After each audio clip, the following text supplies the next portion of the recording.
প্রেম করার সময় তো ভালো লাগে, কিন্তু ব্রেকআপ হয়ে গেলে তাকে নিয়ে ফেসবুকে এত লেখালেখি কেন বন্ধু? তাকে নিয়ে 10 জনের সামনে খারাপ বলার কি দরকার?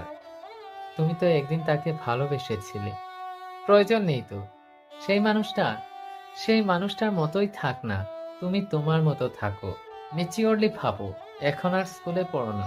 এখন একটু বোঝো যে হতেই পারে দুটো মানুষের মধ্যে সম্পর্ক হলো না। হতেই পারে দুটো মানুষ সারা জীবন একসাথে থাকলো না।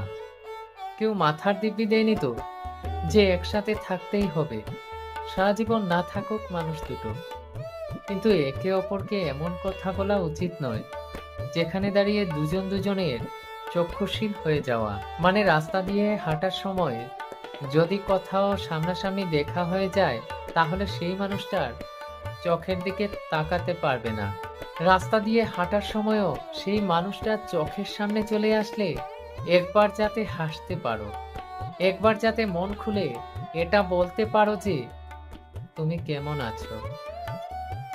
কোনো সম্পর্ককে এমন টক্সিক না বানিয়ে সম্পর্কটাকে একটু সুন্দরভাবে এন্ড দিলে আমার মনে হয় বেটার হবে।